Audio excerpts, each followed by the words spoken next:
Hello everyone, welcome to our YouTube channel. आज हम बात करेंगे, प्रीवियस वीडियो में हमने कॉन्टिन्यूटी के बारे में बात की थी। आज हम बात करने जा रहे हैं डिफरेंशियबिलिटी के बारे में। तो सबसे पहले हम देखते हैं कि डिफरेंशियबिलिटी है क्या। डिफरेंशियबिलिटी का मतलब क्या होता है। डिफरेंशिएशन ये एक तरह का बेसिक आपने पढ़ रखा है फिजिक्स में लास्ट ईयर। अब डिफरेंशियबिलिटी का मतलब क्या होता है, रेट ऑफ चेंज। वही जो डिफरेंशिएशन का मतलब होता है, यानी ऐसे फंक्शन जो डिफरेंशिएशन जिनका पॉसिबल है, वो फंक्शन क्या करते हैं, डिफरेंशियबिलिटी को फॉलो करते हैं। अब डिफरेंशिएशन ही निकालने का ये बेसिक मेथड है। डिफरेंशिएशन का मतलब क्या होता है, रेट ऑफ चेंज। तो डिफरेंशियबिलिटी का मतलब भी क्या हो गया, रेट ऑफ चेंज। अब रेट ऑफ चेंज होने का मतलब क्या हो रहा है कि फंक्शन में चेंज हो रहा है। तो हम एक फंक्शन लेके चलते हैं। हमने एक फंक्शन ले लिया y=f(x). अब हम फंक्शन के बारे में अच्छे से हम जानते हैं कि ये जो x होता है वो इंडिपेंडेंट वेरिएबल होता है, स्वतंत्र चर होता है। और ये जो y होता है वो स्वतंत्र चर होता है। कैसे? x अपनी मर्जी से वैल्यू लेता है, x कोई भी वैल्यू ले सकता है, लेकिन y जो है वो x पे डिपेंड कर रहा है। x की वैल्यू रखोगे, x की वैल्यू बदलोगे तो y क्या होगा, अपने आप बदलेगा। इट मीन्स y है वो आपका x के ऊपर डिपेंड कर रहा है। तो y हो गया डिपेंडेंट वेरिएबल और x हो गया इंडिपेंडेंट वेरिएबल। अब x में चेंज करने का दो तरीके हैं। x में चेंज करने के वही दो तरीके कि x को बढ़ाया जाए तो भी x में चेंज होता है, x को कम किया जाए तो भी x में चेंज होता है। तो हमें तो परिवर्तन की दर निकालनी, तो सबसे पहले हम परिवर्तन को देखेंगे, परिवर्तन कितना हुआ। तो परिवर्तन निकालने के लिए हमने क्या किया, हमने मान लिया कि x को हमने रिप्लेस कर दिया x प्लस डेल्टा x से। तो y भी मान लिया कि y प्लस डेल्टा y के रूप में बढ़ गया, यानी x को बढ़ाया तो y भी क्या हो गया, बढ़ गया। तो हम इसको कैसे लिखेंगे कि ये तो है पहले हमारा फंक्शन। अब जब इसमें x को बढ़ा दिया तो y भी बढ़ गया। तो ये किस तरह का फंक्शन बन गया, y प्लस डेल्टा वाई बराबर x plus delta x. x को जब आपने x प्लस डेल्टा एक्स रखा तो y क्या हो गया, y प्लस डेल्टा वाई हो गया।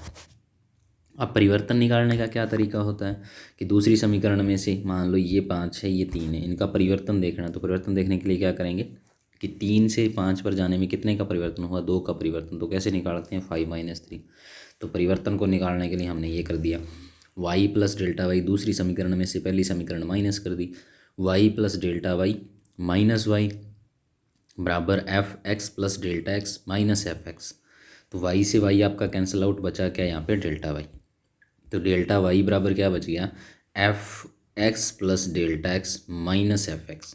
अब ये तो चेंज आ गया, लेकिन हमें क्या निकालना है, रेट ऑफ चेंज, परिवर्तन की दर, रेट ऑफ चेंज। अब रेट का मतलब क्या होता है, जैसे अपन किसी भी वस्तु का रेट बताते हैं तो कैसे बताते हैं कि मान लो चीनी है तो चीनी 40 रुपये प्रति किलोग्राम। प्रति का मतलब 1 किलोग्राम का रेट कितना है, 40 है। उसी तरह से हम देखेंगे रेट ऑफ चेंज यहाँ पे निकालेंगे। Rate of change, rate of change का मतलब क्या हुआ, परिवर्तन की दर आपने निकालनी है। तो परिवर्तन की दर किसकी विद रिस्पेक्ट टू निकालेंगे, जो हमारा परिवर्तन हुआ। परिवर्तन कौन सा किया था हमने, डेल्टा एक्स किया था। तो उस डेल्टा एक्स को परिवर्तित करने पर वाई में क्या चेंज हुआ, वही आपकी रेट ऑफ चेंज होगी। तो हम क्या करेंगे, दोनों तरफ डेल्टा एक्स से डिवाइड कर देंगे। इधर भी डेल्टा एक्स से डिवाइड कर दिया, इधर भी डेल्टा एक्स से डिवाइड कर दिया। तो अब दोनों तरफ क्या ले लो, लिमिट। कि अगर हम डिफरेंशिएशन के बारे में आपने फिजिक्स में देखा होगा कि हम कहते क्या थे कि इंस्टेंटेनियस, किसी क्षण विशेष पर किसी वस्तु का वेग निकालना, वो क्या कहलाता है आपका, dy/dx। वो किसी क्षण विशेष पर होता है, यानी किसी क्षण विशेष पर y का x की विद रिस्पेक्ट टू चेंज, वही क्या होता है, dy/dx होता है। तो हमने क्या किया, x को बहुत छोटा ले लिया। छोटा लेने का मतलब वो इंस्टेंटेनियस बन गया, यानी एक छोटे से क्षण के बारे में हम विचार कर रहे हैं। तो हमने इस पर लिमिट ले ली, limit delta x tends to zero. इधर भी हमने लिमिट ले ली, limit delta x tends to zero. तो ये तो बन जाता है आपका dy/dx। इसे बोलते हैं हम limit delta x tends to zero f(x) plus delta x minus f(x) upon delta x. इसी चीज़ को हम बोलते हैं राइट हैंड डेरिवेटिव। यानी अब जो हम यूज़ करेंगे वो इस टर्म का यूज़ करेंगे डिफरेंशियबिलिटी में। तो ये हो गया हमारे पास। इसको आप दूसरी तरीके से कैसे लिख सकते हो, डेल्टा एक्स को हमने एच से रिप्लेस कर दिया मान लो, तो ये बन गया limit H tends to zero, h tends to zero f x plus h, यहाँ जहाँ पे डेल्टा एक्स है वहाँ पे एच रख दो। इसी चीज़ को हम बोलेंगे राइट हैंड डेरिवेटिव। हम इस चीज़ को याद रखेंगे, ये हम यूज़ करेंगे डिफरेंशियबिलिटी में। अब दूसरा तरीका क्या था कि x को बढ़ाने से चेंज होता है, तो x को घटाएंगे तो भी तो चेंज होगा। दूसरा आपका क्वेश्चन ये भी हो सकता है, क्योंकि हमने ये देखा था कि चेंज x में दो तरीके से कर सकते हैं, या तो x को बढ़ा दो या x को घटा दो। तो बढ़ाने वाला चेंज तो हमने देख लिया, अब हम घटाने वाला चेंज देखते हैं। घटाने वाला चेंज है तो इसको हम लिखेंगे x tends to x minus delta, यानी x को रिप्लेस कर दिया x माइनस डेल्टा एक्स से, तो y हमारा y माइनस डेल्टा y हो गया। तो ये आपका परिवर्तन हो गया। अब परिवर्तन निकालने के लिए वही काम, हम इस समीकरण में से पहले वाली समीकरण माइनस कर देंगे, तो ये बन गया y plus y minus delta y minus Y बराबर F x minus delta x minus F X. अब अगर चेंज निकालेंगे तो y से y कट गया, वही माइनस डेल्टा y, ये बचेगा माइनस डेल्टा y बराबर F x minus delta x minus F x. और फिर वही रेट ऑफ चेंज निकालनी, तो डेल्टा एक्स से डिवाइड कर दिया, तो ये बन गया minus limit of delta x tends to zero, दोनों तरफ लिमिट ले लिया आपने, delta y by delta x, limit delta x tends to zero f x minus delta x minus F x upon delta x. अब ये चीज़ तो बन जाएगी d y by d x, इसको हमने लिख दिया d y by d x. ये हो गया limit x delta x tends to zero f x minus delta x minus F x. ये जो हमारा डेरिवेटिव आया इसी को हम कहते हैं लेफ्ट हैंड डेरिवेटिव, क्योंकि हमने चेंज दो तरीके से किया था। ये आपका एक्स था, एक्स को बढ़ाया तो राइट साइड में गए, तो इसे हम बोलते थे राइट हैंड डेरिवेटिव। जब आपने राइट साइड से चेंज देखा, इधर गए जब आपको एक्स को क्या किया कम, तो हम लेफ़्ट साइड में गए, इसलिए इसको हम बोलते हैं लेफ्ट हैंड डेरिवेटिव। ये राइट हैंड डेरिवेटिव, ये आपका लेफ्ट हैंड डेरिवेटिव। तो हमारा जो लेफ्ट हैंड डेरिवेटिव बना वो क्या बना, limit H tends to zero, delta x को फिर एच से रिप्लेस कर दिया, तो ये बन गया delta limit H tends to zero f x minus F x upon minus h. अब अगर किसी को किसी फिक्स पॉइंट सी पे देखना हो, तो सी पे देखना है तो एक्स की वैल्यू क्या पुट कर दो सी, तो ये बनेगा limit H tends to zero f c minus h minus F c minus h. अब इसको लिखने का तरीका, इसको लिखते हैं एल एफ डैश सी या एफ डैश सी माइनस जीरो, ये left hand derivative. Right hand derivative वही, किसी पॉइंट सी पे देखें तो क्या हो जाएगा, limit H tends to zero, X की जगह सी को रिप्लेस कर दिया, F C plus H minus F C upon H, or F dash C लिखते हैं या इसको F dash C plus zero लिखते हैं। अब आपका फंक्शन अवकलनीय कब होगा, डिफरेंशियबिलिटी कब आएगी इसमें, जब लेफ्ट हैंड डेरिवेटिव और राइट हैंड डेरिवेटिव दोनों बराबर होने चाहिए और एग्जिस्ट करने चाहिए।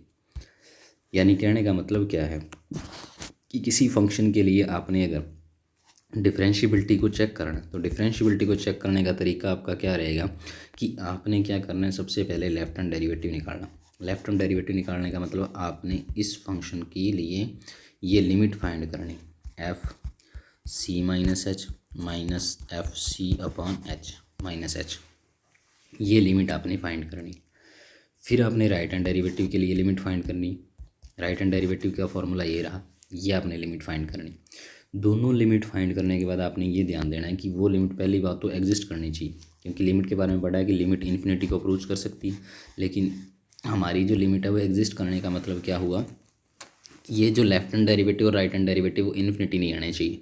ठीक है, अवकलनीय तब होगा जब ये एग्जिस्ट करें और दोनों आपस में बराबर, तब हम कहेंगे कि हमारा फंक्शन क्या है, डिफरेंशिएबल है, अवकलनीय है। तो ये आपने प्रोसेस यूज़ करना है। इसके ऊपर अब एग्जांपल देखते हैं। तो आपका पहला जो एग्जांपल है वो है एफ एक्स बराबर एक्स स्क्वेयर ई की पावर 1/x माइनस ई की पावर माइनस 1/x बटे ई की पावर 1/x प्लस ई की पावर माइनस 1/x, जब x not equal to zero, और जब x इक्वल टू जीरो तब आपकी वैल्यू क्या आएगी, जीरो आएगी। ये आपको फंक्शन दे रखा है, इसके बारे में बता दिया कि ये x बराबर जीरो पर सतत है, x बराबर जीरो पर अवकलनीयता की जांच करो। जांच करते हैं तो सबसे पहले हमें क्या निकालना है, left hand derivative at x बराबर जीरो पे। तो x बराबर जीरो पे लेफ्ट हैंड डेरिवेटिव क्या होता है, f dash zero minus zero, और इसका formula limit H tends to zero f zero minus h minus f zero upon minus h. तो ये हमने सारी वैल्यू जिसमें पुट करनी है, तो limit H tends to zero, सबसे पहले एफ जीरो माइनस एच, तो आपके फंक्शन में जहाँ जहाँ पे एक्स है वहाँ वहाँ पे आपने क्या पुट करना है, जीरो माइनस एच, यानी माइनस एच पुट करना है। तो आप पुट कर दो, पुट किया तो ये बन गया माइनस एच का स्क्वायर ई की power minus 1/h minus E की पावर 1/h बटे ई की पावर -1/h प्लस ई की पावर 1/h माइनस F0 पे फंक्शन की वैल्यू हमारी कितनी दे रखी है, 0 दे रखी है, ये आपकी 0 दे रखी है। अब जो हमारा वैल्यू रखने के बाद बचेगा क्या, नीचे आपने क्या लिखना है -h, तो आपने लिख दिया। ये बचा limit h tends to 0 -h e की पावर -1/h माइनस ई की पावर 1/h ई की पावर -1/h प्लस ई की पावर 1/h। -0 हट गया यहाँ से और ये h इस h से कैंसिल आउट, बचा क्या आपका -h, ये माइनस ऊपर चला गया, ये तो प्लस ही हो जाएगा। तो ये हो गया limit h tends to 0 -h। अब इसको लिमिट को सॉल्व करने का वही तरीका जैसे हमने कॉन्टिन्यूटी में भी एक क्वेश्चन किया था कि ई की पावर 1/h है, अगर लिमिट h टेंस टू 0 तो ये वैल्यू इन्फिनिटी बनती है। तो 0 बनाने के लिए क्या करना पड़ता है कि इसकी पावर को नेगेटिव बना लो कैसे भी। तो हमने नेगेटिव बनाने के लिए क्या किया, यहाँ पे जो प्लस वाली पावर थी ऊपर से भी कॉमन ले ली, नीचे से भी कॉमन ले ली।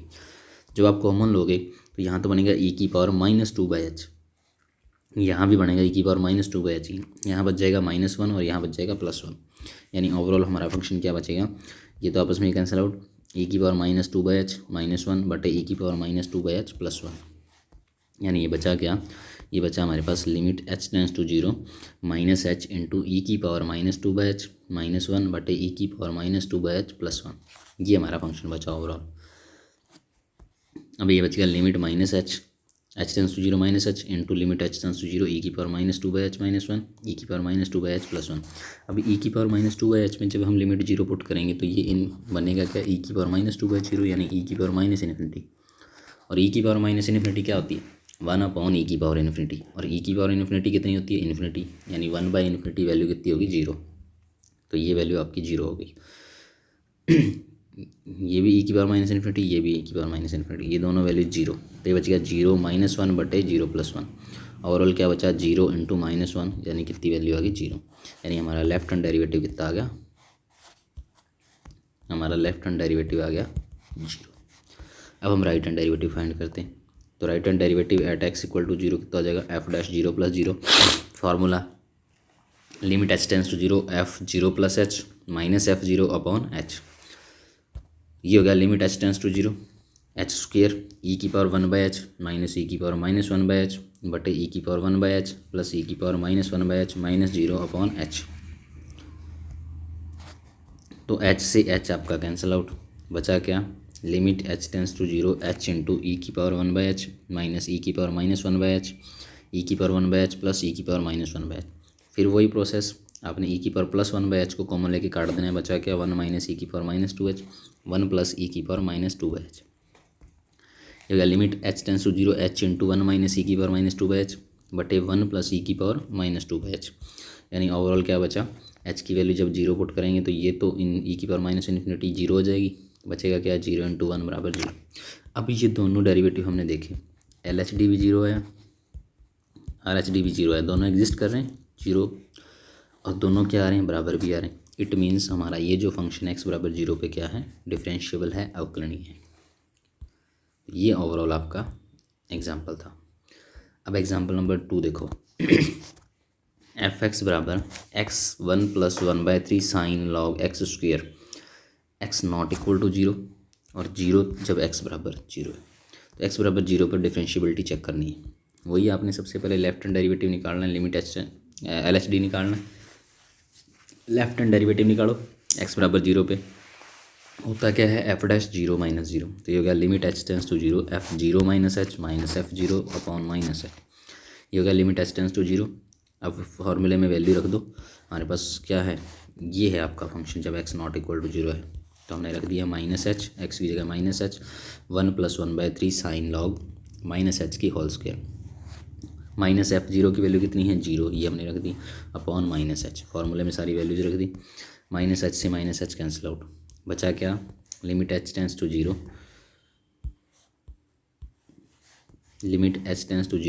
1 + 1/3 साइन लॉग h²। अब 1 तो कांस्टेंट है, ये तो लिमिट से बाहर आ गया, 1 प्लस लिमिट अंदर गई, limit h tends to 0 1/3 sine log h²। अब ये अगर लिमिट पुट करें तो लिमिट पुट करने के बाद बनेगा क्या, ये बनेगा 1 + log लिमिट, ये बनेगा साइन लिमिट, इसकी लिमिट निकालें तो लॉग एच की वैल्यू जैसे जीरो पुट करेंगे तो लॉग जीरो आएगा, जो कि नॉट डिफाइन होता है। नॉट डिफाइन का मतलब इसकी वैल्यू हम लेके चलते हैं माइनस इन्फिनिटी, तो ये बन गया साइन माइनस इन्फिनिटी। और साइन माइनस इन्फिनिटी कितना होता है, -1 से लेके 1 के बीच में कोई भी वैल्यू हो सकती, तो हमने ये वैल्यूज़ रख दी। ये क्या 1 + 1/3 -1 से 1 के मध्य कोई भी फाइनाइट वैल्यू, क्योंकि ये क्या बनेगा, साइन माइनस इन्फिनिटी बनेगा। और साइन माइनस इन्फिनिटी, साइन के अंदर कोई भी एंगल हो, हमारी वैल्यू कितनी आती है, -1 से लेके 1 के बीच में। अब अगर -1 रखेंगे तो ये बनेगा 1 - 1/3, और बाहर वाला 1 रखेंगे तो 1 + 1/3, यानी ये वैल्यू जो होगी 2/3 से लेके 4/3 के बीच में क्या करेगी, ऑसिलेट करेगी, दोलन करेगी। यानी ये एक फ़िक्स वैल्यू नहीं आई, फ़िक्स वैल्यू नहीं आई तो हम कहेंगे कि ये LHD आपका एग्जिस्ट नहीं करता, ये यूनिक आनी चाहिए, यूनिक नहीं आ रही, तो ये भी आपकी वैल्यू क्या है, एग्जिस्ट नहीं करती। यानी LHD क्या होना चाहिए, पहली बात तो एग्जिस्ट करना चाहिए। दूसरा, एग्जिस्ट कब करेगा, जब उसकी वैल्यू क्या होनी चाहिए, फाइनाइट होनी चाहिए और यूनिक होनी चाहिए। फाइनाइट हो और यूनिक हो। अब ये वैल्यू फाइनाइट तो है लेकिन यूनिक नहीं है, क्योंकि इनके बीच में बहुत सारी वैल्यूज़ मिलेंगी, तो अलग अलग वैल्यू के लिए आपका डेरिवेटिव अलग अलग होगा, इसलिए क्या होगा, ये डेरिवेटिव बदल गया। तो ये क्या आ गई, not a fix value, unique नहीं है।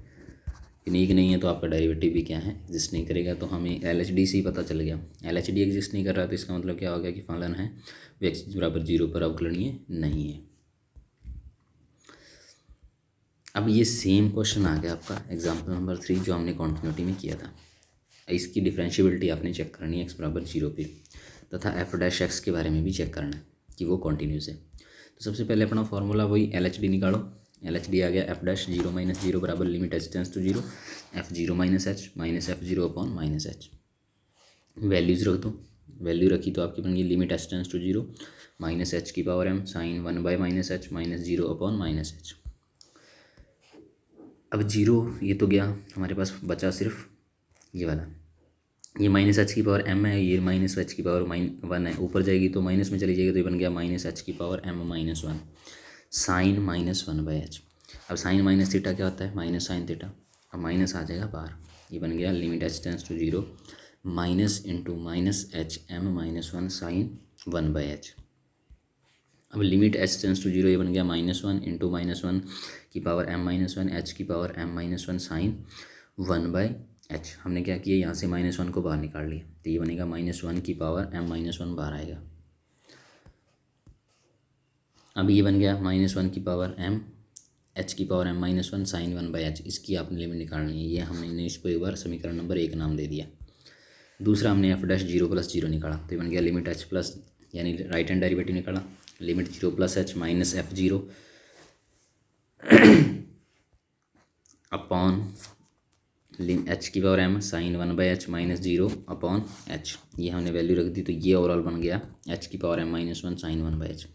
दो समीकरण बन गई, एक समीकरण A और एक समीकरण B। हमें m का मान निकालना है जब ये फलन क्या है, अवकलनीय है। अवकलनीय होने का मतलब जो हमने LHD और RHD निकाले हैं वो आपस में क्या आने चाहिए, बराबर आने चाहिए।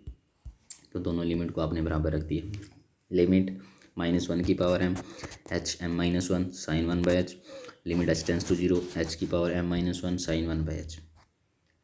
अब दोनों लिमिट किस पे डिपेंड कर रही है, पावर पे डिपेंड कर रही है, क्योंकि अगर लिमिट यहाँ रखेंगे तो ये तो वैल्यू -1 से लेके 1 के बीच में आने वाली है, कोई दिक्कत नहीं है। ये h⁻m-1 है, ये h⁻m-1, इसका कोई रोल नहीं है। अब इस m-1 के ऊपर डिपेंड कर रही है कि अगर m-1 नेगेटिव हुआ, वही m-1 केस बनाएंगे, m-1 नेगेटिव हुआ तो m-1 को हमने माइनस के मान लिया, तो ये बनेगी लिमिट h टेंड्स टू 0 -1 की पावर -k+1 h की पावर -k साइन 1/h। जैसे ही ये माइनस में बना तो ये बन गया h की पावर k। h की पावर k होने का मतलब जैसे ही हम लिमिट पुट करेंगे तो ये वैल्यू क्या बनेगी, ओवरऑल इन्फिनिटी बन जाएगी, यानी नॉट डिफाइंड है। इट मीन्स m-1 << 0 नहीं हो सकता।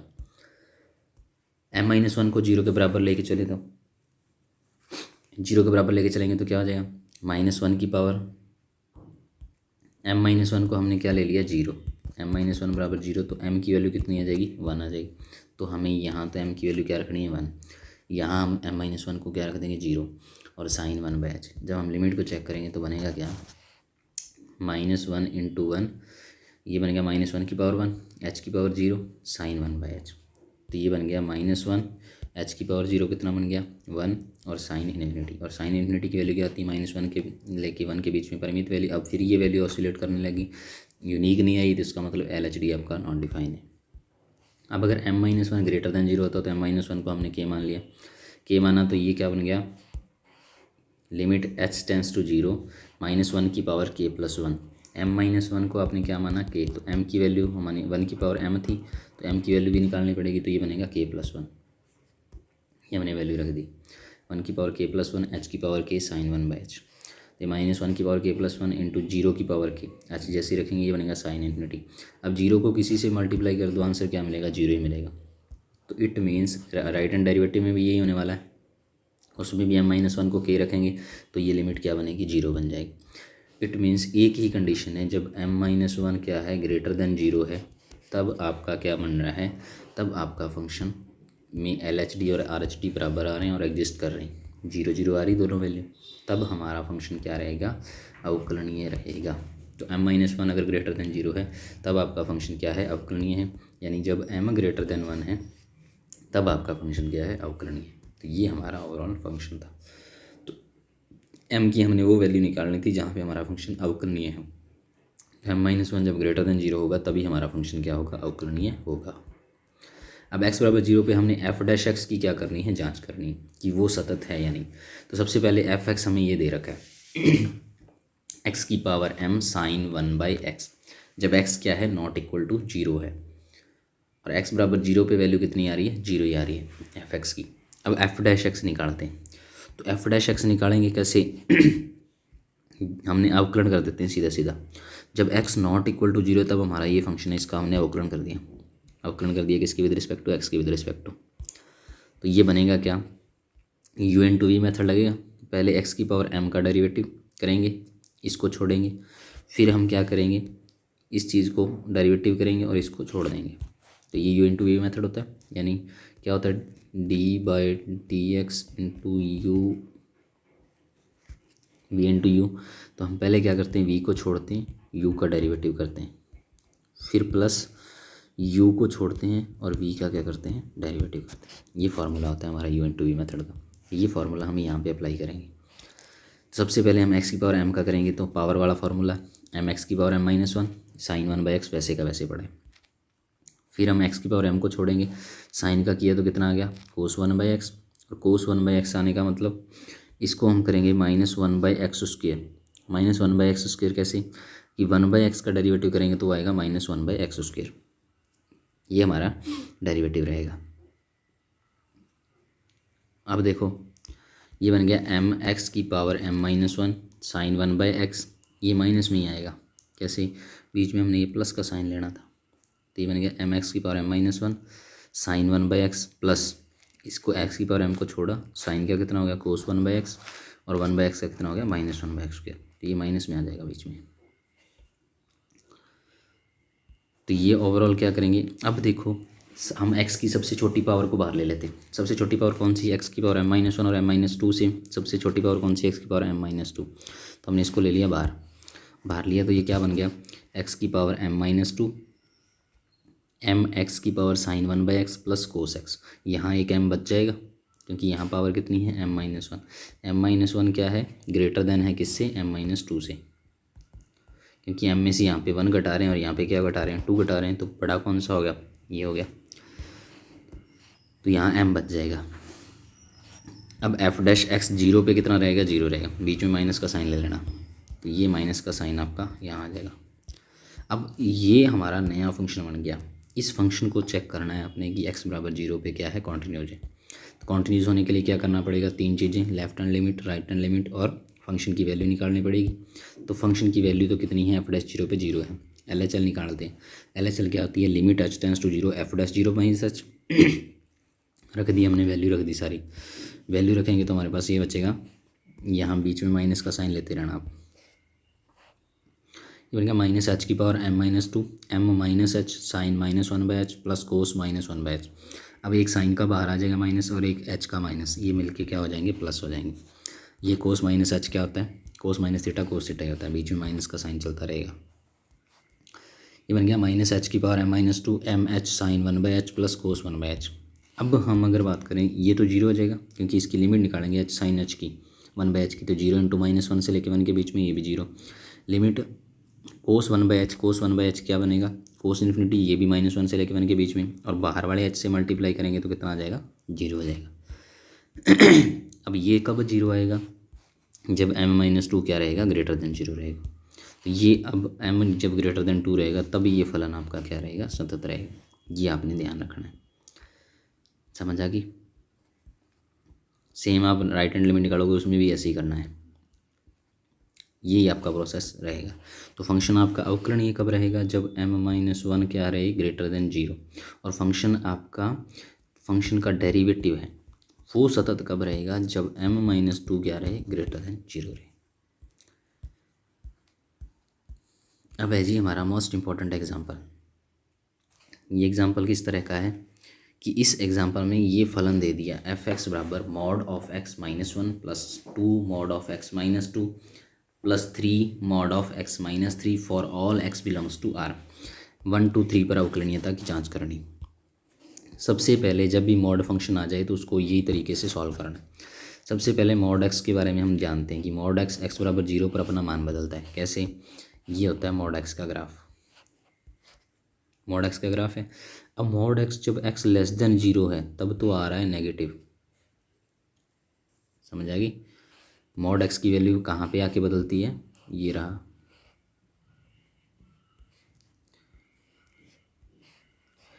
देखो जैसे ही हम नेगेटिव से इधर जा रहे हैं तो फंक्शन हमारा क्या हो रहा है, कम हो रहा है, आके 0 पर हो जाता है।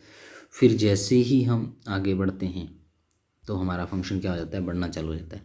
यानी x बराबर 0 पे यहाँ पे क्या आ रहा है, नोड पॉइंट आ रहा है। तो इसमें क्या होता है कि जब x लेस देन 0 होता है तो हमारी वैल्यू कितनी आती है, -x, और x greater than and equal to 0 होता है तब हमारी वैल्यू कितनी आती है, x आती है। तो ये चीज़ हम यहाँ पे यूज़ करेंगे। कैसे कि x बराबर 1 और x बराबर 2, x बराबर 3 पर अपना मान बदलेगा। कैसे कि मोड के अंदर वाली वैल्यू देखो, ये मोड के अंदर x-1 है तो मोड ऑफ x-1 है, तो मोड के अंदर वाली जो भी वैल्यू है उसको 0 के बराबर रख दो, क्योंकि हमने देखा है कि मोड के अंदर कोई भी x हो वो x बराबर 0 पे बदलता है। तो ये जो फंक्शन है मोड x-1 है वो x बराबर 1 पे अपना मान बदलेगा, अपनी डायरेक्शन चेंज कर लेगा। ये फंक्शन होगा वो x बराबर 2 पे और ये होगा वो x बराबर 3 पे। ओवरऑल जो रहेगा वो 1 2 3 और 3 तीनों पे अपना मान चेंज होगा। अब हम चेक करते हैं, फंक्शन बना के देखते हैं। सबसे पहले हम x बराबर 1 को लेते हैं। हम अपने फंक्शन में x लेस देन 1 वाली वैल्यू निकालेंगे कि जब x हमारा लेस देन 1 हो तब हमारा फंक्शन कैसा होगा। x अगर लेस देन 1 हुआ तो ये क्या बन जाएगा, लेस देन 1 होने का मतलब ये चीज़ नेगेटिव आएगी, x-1।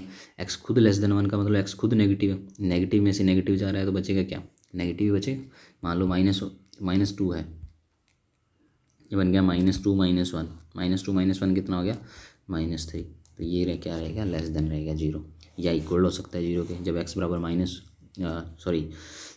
जब आप x बराबर -1 रखेंगे तो कितना आएगा, -1 माइनस का 2। ठीक है, तो ये हमारा जो ओवरऑल ये पॉइंट रहेगा x-1, जब x लेस देन 0 है तो ये लेस देन ही रहेगा। तो इसकी वैल्यू हम क्या लिखेंगे, -x-1। समझ आ गई। सिमिलरली जब हमारा फंक्शन में x की वैल्यू लेस देन 1 है तो ये जो टर्म है लेस देन 1 है ये भी क्या रहेगी, नेगेटिव रहेगी। ये नेगेटिव रहने का मतलब क्या हुआ कि ये जो वैल्यू है वो भी नेगेटिव है। नेगेटिव होने का मतलब इसको भी हम मोड में कैसे लिखेंगे, -x-2 से। और ये वैल्यू भी क्या रहेगी, नेगेटिव, क्योंकि x क्या है, लेस देन 1 है। लेस देन 1 है तो ये भी वैल्यू क्या रहने वाली है, नेगेटिव रहने वाली है। तो नेगेटिव रहने का मतलब ये भी वैल्यू नेगेटिव है, तो इसको हम क्या लिखेंगे, -x-3। यानी सब के आगे माइनस का साइन लगा के लिखेंगे तो हमारा फंक्शन क्या बनेगा, -(x-1) plus 2 into -(x-2) plus 3 of -x-3। हमने ये चीज़ यूज़ करनी। मोड के अंदर वाली वैल्यू अगर लेस देन 0 है तो वो नेगेटिव में आएगी, ग्रेटर देन 0 है तो पॉजिटिव में आएगी। तो ये सारी वैल्यू लेस देन 0 थी तो हमने इसको सब के आगे माइनस का साइन लगा के लिख दिया, मोड से फ्री कर दिया इसको। तो ये बन गया -x+1 -2x+4 -3x+9। यानी हमारा फंक्शन क्या बन गया, -6x+4। यानी जब हमारा x लेस देन 1 होगा तब हमारे फंक्शन की वैल्यू कितनी रहेगी, -6x+14। अब हम चलते हैं आगे कि हम x से बड़ी वैल्यू ले लेते हैं कि जब हमारा फंक्शन x से तो बड़ा है लेकिन 2 से क्या है छोटा है, x क्या है 1 से बड़ा है और 2 से क्या है छोटा है। अगर 1 से बड़ा हुआ तो ये वैल्यू पॉजिटिव हो जाएगी, 1 से बड़ी वैल्यू रखोगे इसमें, x की वैल्यू 1 से बड़ी मान लो 2 रख दी तो 2 - 1 बराबर 1, ये तो पॉजिटिव होने लग गया, पॉजिटिव है तो इसको तो हम प्लस में लिखेंगे। अब ये जो वैल्यू है इसमें हम क्या चेक करेंगे कि x - 2 जो है हम वैल्यू रख रहे हैं x 1 से तो बड़ी रख लें लेकिन 2 से छोटी रख रहे हैं, तो 2 से छोटे रखने का मतलब ये अंदर वाली चीज़ क्या आएगी नेगेटिव, तो ये फंक्शन को हम नेगेटिव लिखेंगे। अब 2 से छोटी है तो ये यहाँ पे डेफिनेटली नेगेटिव आएगा, ये भी नेगेटिव, ये भी नेगेटिव और ये क्या आएगा पॉजिटिव, तो हम यहाँ पॉजिटिव नेगेटिव ये लिखेंगे। तो हमने अपने फंक्शन में क्या लिख दिया f(x) बराबर x - 1 + 2 इसको नेगेटिव लिख दिया प्लस 3 इसको नेगेटिव लिख दिया, क्योंकि ये दोनों टर्म मोड के अंदर नेगेटिव बन रही थी जब कंडीशन कौन सी थी ये वाली। तो ये बन गया x - 1 - 2x + 4 - 3x + 9, इसको सॉल्व करेंगे तो ये बनेगा -4x + 12, यानी एक हमारे पास और कंडीशन मिल गई कि जब x > 1 होगा और 2 से छोटा होगा, 1 और 2 के बीच में जब फंक्शन होगा तब हमारा फंक्शन इस तरह की वैल्यू देगा। अब आगे जब x > 2 और लेस देन क्या है 3 है x > 2 है लेकिन लेस देन क्या है 3। अब > 2 और लेस देन 3 का मतलब हम फिर वही चेक करेंगे, > 2 होने का मतलब क्या हो गया कि ये मॉड पॉजिटिव हो जाएगा क्योंकि x की वैल्यू > 2 रखनी है, यहाँ > 2 रखेंगे तो ये भी पॉजिटिव, लेकिन ये क्या आएगा नेगेटिव आएगा। 2 से 3 से छोटा है 2 से बड़ा है तो ये क्या आएगा नेगेटिव आएगा। तो हमने क्या कर दिया, जब x आपका > 2 और लेस देन 3 है तो पहला पॉजिटिव, दूसरा पॉजिटिव, तीसरा नेगेटिव, ये लिख दिया। ये बन गया x - 1 + 2x - 4 - 3x + 9, तो ये बनेगा ओवरऑल ये 3x कट गया तो ये बन गया 9 - 5 बराबर 4, तो यहाँ पे वैल्यू कितनी आ जाएगी 4 आ जाएगी। अब x > 3 रखेंगे तो कितना आएगा, > 3 का मतलब सारे पॉजिटिव आ जाएंगे, 3 से बड़ा रखना है आपने तो सारे पॉजिटिव लिख दो, सारे पॉजिटिव लिखेंगे तो हमारा फंक्शन आ जाएगा 6x - 14, तो ये हमारा फंक्शन बन गया इंटरवल फॉर्म में। जो आपका मॉड फॉर्म थी उसको आपने इस तरह से क्या कर दिया, कन्वर्ट कर दिया, उसको मॉड से फ्री कर दिया। तो हमने क्या देखा कि जब लेस देन 1 था तब हमारा फंक्शन ये आएगा, जब आपका > 1 है और 2 से छोटा है तब ये आ गया 12 - 4x, 2 और 3 के बीच में फंक्शन 4 है और 3 के बीच में 3 से बड़ा है तो फंक्शन कितना है 6x - 14, ये जो वैल्यू थी वो हमने रख दी। x लेस देन है तो ये रख दिया, x 1 और 2 के बीच में तो हमारी वैल्यू ये आ गई, x आपकी 2 और 3 के बीच में तो वैल्यू 4 आ गई और x आपका > 3 है तो वैल्यू ये आ गई। अब बराबर का साइन आप कहीं भी लगा सकते हो, मान लो आप यहाँ लगाना चाहते हो, यहाँ लगाएं पहले वाले में, यहाँ बराबर का साइन लगाएं तो ये बनेगा 4 1 वैल्यू रख के देख लो, 14 - 6 कितना बचेगा 8, या आप यहाँ बराबर का साइन लगाएं यानी x = 1 लगाएं तो यहाँ पे वैल्यू कितनी आएगी 12 - 4 8, यानी वैल्यू बराबर ही आएगी, तो बराबर का साइन आप कहीं भी लगा सकते हो। तो ये हमारा ओवरऑल फंक्शन बन गया। अब इस फंक्शन को हम एक पॉइंट पे मैं आपको चेक करके दिखाऊंगा, बाकी 2 पॉइंट पे आप खुद करोगे क्योंकि हमने 1 2 3 तीनों पे पूछा है। तो हम क्या चेक करेंगे 1 2 और 3 तीनों पॉइंट पे चेक करके दिखाएंगे। मैं आपको 2 पे चेक करके दिखाता हूँ, आपने 1 और 3 पे चेक करना है। x = 2 पे चेक करने के लिए क्या करना है, हमें क्या करना है वही बात कि हमें लेफ्ट हैंड डेरिवेटिव निकालना है और राइट हैंड डेरिवेटिव निकालना है, दोनों की वैल्यू चेक करनी है। हमने राइट हैंड डेरिवेटिव निकाला तो 2 पे निकालेंगे तो कितना आएगा f'2 + 0 limit h tends to 0, ये हमने फार्मूला लिख दिया f2 + h - f2/h। अब f2 + h का मतलब जब वैल्यू आपके फंक्शन, जब आपकी वैल्यू 2 से बड़ी है x की तब हमारे फंक्शन की वैल्यू कितनी है, तब हमारे फंक्शन की वैल्यू 4 है, तो हमने रख दिया 4। जब f2 यानी फंक्शन की वैल्यू 2 है, जब x की वैल्यू 2 है तब फंक्शन की वैल्यू कितनी है, यहाँ से चेक करो 12 - 4 × 2 तो कितना हो गया 12 - 8, 12 - 8 कितना बचा 4, तो हमने रख दिया 4। तो ये बन गया 4 - 4/h, और 4 - 4 पहले से 0 है, 0/h करेंगे तो कितना आएगा 0 ही आएगा। ये ध्यान रखना है, अगर लिमिट से पहले 0 बन रहा है तो हम पहले 0 ही उसको मानेंगे, ऐसे नहीं कि हम इसको कह दें कि ये तो 0/0 फॉर्म है, हम लिमिट पुट कर ही नहीं, पहले ही 0 बन गया, वो पहले 0 बन गया तो हमारा बहुत ही सही काम है ये, अच्छा हुआ हमें ज़्यादा लिमिट में जाना नहीं है आगे। फिर वहाँ पे जब लिमिट में पहले से सॉल्व होगी क्योंकि पहले ही 0 बन गया बिना लिमिट पुट करे। h की वैल्यू हम बहुत छोटी लेते हैं, एग्जैक्ट 0 तो नहीं लेते, ठीक है। अब limit H tends to zero, left hand derivative निकालते हैं, f two minus h minus f two upon minus h. अब टू माइनस एच पे फंक्शन की वैल्यू देखो, जब आपका फंक्शन टू से कम है तब हमारी वैल्यू कितनी थी, 12 माइनस 4x। तो 12 माइनस 4x हमने रख दिया, x की जगह हमने क्या रखना है, 2 माइनस एच। तो 12 minus 4 into 2 minus h, minus f to पे कितनी वैल्यू थी, 4 अपॉन माइनस एच। हम इसको सॉल्व करेंगे तो ये 8, 12 माइनस 4 8 कितना हो गया, 4 माइनस 4 कितना हो गया, 0। ये बच गया 4h अपॉन माइनस एच। अब एच से एच कैंसिल आउट, क्या बचा, limit H tends to zero -4, h से एच कैंसिल आउट कर दो, -4। अब लेफ्ट हैंड डेरिवेटिव तो हमारा 4 आ रहा है और राइट हैंड डेरिवेटिव कितना आया था, 0। दोनों फाइनाइट भी हैं, एग्जिस्ट भी कर रहे हैं, लेकिन बराबर नहीं। इट मीन्स आपका फंक्शन एक्स बराबर 2 पे अवकलनीय नहीं है। अब एग्जाम्पल नंबर 13 जो था वो इस तरह है, एफ एक्स बराबर ई की power -1/x² sine 1/x, x not equal to 0, x बराबर 0 पे फंक्शन की वैल्यू 0 है। हमने एल एच डी निकाला, एफ डैश 0 माइनस 0, फार्मूला लगा दिया, limit H tends to 0, f 0 minus h minus F 0 upon minus H.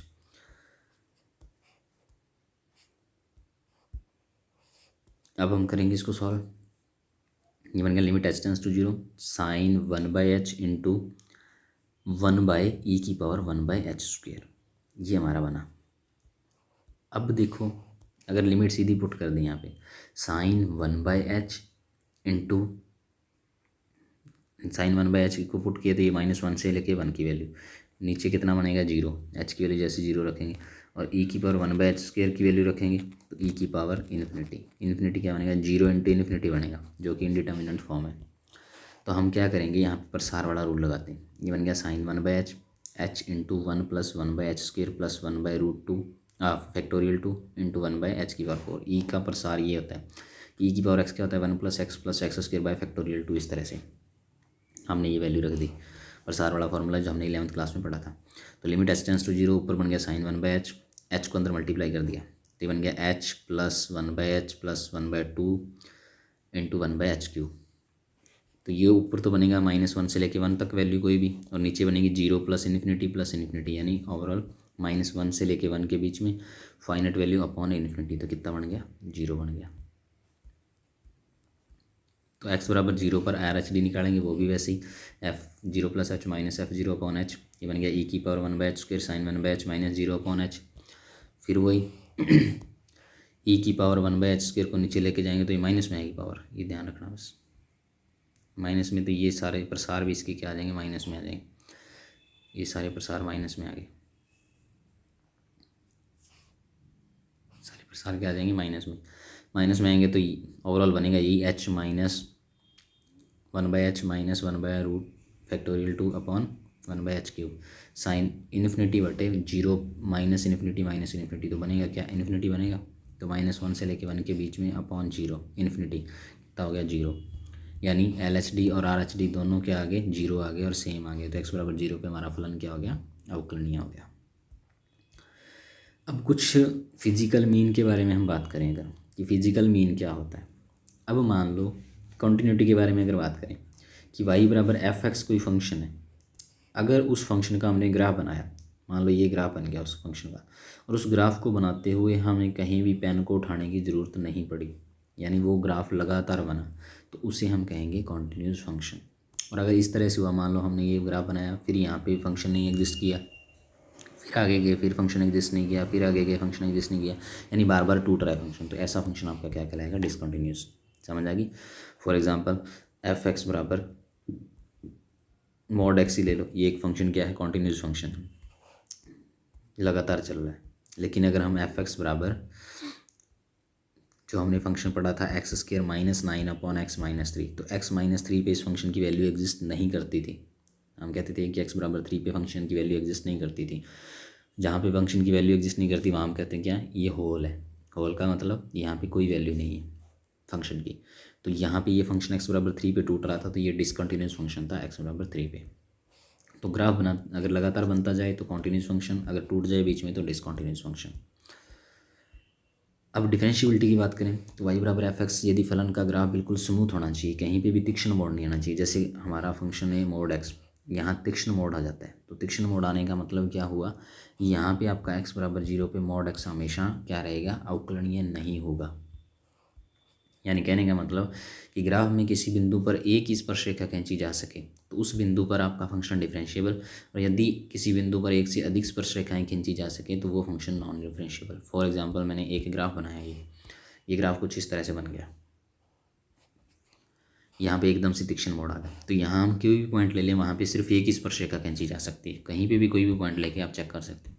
लेकिन जैसे ही हम ये तीक्ष्ण मोड़ वाले पॉइंट पे आए तो यहाँ पे आप बहुत सारी स्पर्शरेखाएं खींच सकते हैं, बहुत सारी स्पर्शरेखाएं इस बिंदु पे खींची जा सकती है। तो यहाँ एक से ज़्यादा स्पर्शरेखाएं होगी, तो जहाँ पे एक से ज़्यादा स्पर्शरेखाएं होगी वहाँ आपका फंक्शन क्या हो जाता है, नॉन डिफरेंशिएबल। तो ए बी सी पर तो फंक्शन डिफरेंशिएबल है, लेकिन डी पर आपका फंक्शन डिफरेंशिएबल नहीं, क्योंकि एक से ज़्यादा आपने क्या कर दी, स्पर्शरेखाएं खींची जा सकती है। अब किसी अंतराल में कॉन्टिन्यूटी और डिफरेंशिएबिलिटी चेक करना बहुत आसान चीज़ है। ए से बी के बीच में ओपन इंटरवल आ गया, ओपन इंटरवल में चेक करनी है तो हमने जैसे ये बोल दिया एफ एक्स बराबर मॉड ऑफ एक्स, -1 से लेकर 1 के बीच में हमेशा कंटिन्यूस रहता है, ये लगातार बनता है ग्राफ, कहीं पे भी टूटता नहीं। और अगर हम कोसेक एक्स की बात करें -1 से लेकर 1, तो कोसेक 0 पे एग्जिस्ट नहीं करता, 0 पे अगर एग्जिस्ट नहीं करता तो इट मीन्स क्या हुआ, 0 पे फंक्शन आपका डिसकंटिन्यूस रहता है। अब अंतराल में चेक करने का मतलब क्या हो गया कि अंतराल के प्रत्येक बिंदु पर परिभाषित होना चाहिए। तो प्रत्येक बिंदु का मतलब हम कोई भी एक बिंदु, जो भी अपनी मर्जी से एक बिंदु ले लो, उस बिंदु पे हमने फंक्शन को चेक करके दिखाना है। अगर उस बिंदु पे आपका फंक्शन कॉन्टिन्यूस हो गया तो पूरे इंटरवल में भी क्या रहेगा, कॉन्टिन्यूस रहेगा। कोई एक जो भी मर्जी से आप सी बिंदु ले लो, सी बिलोंग्स टू -1 to 1, उस पर चेक करके देखना है कि उस फंक्शन की वैल्यू आपकी क्या आनी चाहिए, डिफाइन रहना चाहिए। अगर पूरे इंटरवल में आपका फंक्शन डिफाइन है तो वो कॉन्टिन्यूस होगा, अदरवाइज़ नहीं होगा। फॉर एग्जांपल ये था, ये आपका पूरे अंतराल में कॉन्टिन्यूस था, लेकिन ये पूरे अंतराल में परिभाषित हो रहा था। यहाँ क्या आ गया, एक्स बराबर 0 पे इन्फिनिटी वैल्यू आ गई, अपरिभाषित हो गया, तो यहाँ पे आपका फंक्शन डिसकॉन्टिन्यूस हो गया। तो देखते ही आपको पता लग जाएगा, कोई बड़ी बात नहीं, आपने डिसकॉन्टिन्यूटी वाला पॉइंट ढूंढना है बस। अगर तो कोई पॉइंट मिल जाए तब तो फंक्शन डिसकॉन्टिन्यूस, अदरवाइज वो फंक्शन कॉन्टिन्यूस। अब क्लोज इंटरवल है तो उसमें 3 चीज़ें चेक करनी। बिंदु ए पर फंक्शन आपका दाईं ओर से सतत होना चाहिए। दाईं ओर से सतत होने का मतलब कि F A right hand limit के बराबर होना चाहिए ए पॉइंट पे, यानी कहने का मतलब एफ ए पे फंक्शन की वैल्यू निकालें और राइट हैंड लिमिट निकालें ए पॉइंट पे, दोनों चीज़ें क्या आनी चाहिए, बराबर आनी चाहिए। फिर बिंदु बी पे क्या होना चाहिए, बाईं ओर से सतत। ये हमारा इंटरवल है ए से बी में, इसके तो इधर सतत रहना चाहिए और इसके लेफ्ट साइड में, इसके राइट साइड में सतत और इसके लेफ्ट साइड में सतत। तो लेफ्ट साइड में निकालने के लिए हम क्या करेंगे, एफ बी, यानी आपने इंटरवल से बाहर नहीं जाना। इंटरवल से बाहर का मतलब ए से अंदर रहना है, बी से भी अंदर की तरफ जाना है, इंटरवल से बाहर नहीं जाना। इंटरवल से बाहर अपने को कोई मतलब नहीं है, हमने इंटरवल के अंदर चेक करना है। तो बिंदु बी पर एफ एक्स बाईं ओर से सतत होने का मतलब एफ बी है वो लेफ्ट हैंड लिमिट के बराबर होना चाहिए, और ओपन इंटरवल ए से बी में, यानी किसी पॉइंट बीच में एक पॉइंट पे क्या होना चाहिए, सतत होना चाहिए। क्या था, ए पे राइट हैंड साइड से कंटिन्यूस, बी पे लेफ्ट हैंड साइड से कंटिन्यूस, और सी पे क्या होना चाहिए, कोई भी सी पॉइंट आपने ए और बी के बीच में लेना है, open interval a to b, और उस सी पॉइंट पे भी आपका फंक्शन कॉन्टिन्यूस है, तो पूरे इंटरवल में आपका फंक्शन क्या कहलाएगा, कॉन्टिन्यूस कहलाएगा। डिफरेंशिएबिलिटी के लिए भी सेम प्रोसेस है। ए से बी के बीच में प्रत्येक बिंदु पर अगर अवकलनीय है, फंक्शन का अवकलन चेक करो कि अगर वो एग्जिस्ट करता है, कोई भी डाउटफुल पॉइंट नहीं होना चाहिए जहाँ पे आपका फंक्शन डिफरेंशिएबल नहीं। समझ आ गई। अब सेकंड है, ए से बी पर अवकलनीय चेक करना है, तो ए पॉइंट पे एफ डैश 0 यानी राइट हैंड डेरिवेटिव एग्जिस्ट करना चाहिए, बी पॉइंट पे लेफ्ट हैंड डेरिवेटिव एग्जिस्ट करना चाहिए, और एफ डैश सी यानी सी कोई भी पॉइंट ले लिया उस पर आपके फंक्शन का डेरिवेटिव एग्जिस्ट करना चाहिए, तब तो हमारा फंक्शन क्या रहेगा, कॉन्टिन्यूस, अदरवाइज डिफरेंशिएबल, अदरवाइज आपका डिसकंटिन्यूस रहेगा। तो ये था आपका ओवरऑल पूरा चैप्टर। अब इस चैप्टर में अगर कोई डाउट है तो वो आप मुझे सेंड कर देना, उसके ऊपर मैं एक वीडियो बना दूंगा, अदरवाइज मेरी तरफ से ये पूरा चैप्टर कंप्लीट है, क्योंकि इसमें क्या है, एग्जाम्पल्स के बेस के ऊपर ही सारे क्वेश्चन हैं, सिंपल से क्वेश्चन है, कहीं पे कोई डाउट नहीं आएगा आपको। फिर भी अगर कोई डाउट हो तो आप मुझे सेंड कर सकते हो। इसके बाद मैं 7वां चैप्टर शुरू करूँगा डिफरेंशिएशन के बारे में। तब तक के लिए आप इसको अच्छे से देखो, कोई डाउट हो तो आप पूछना। Thank you, have a nice day.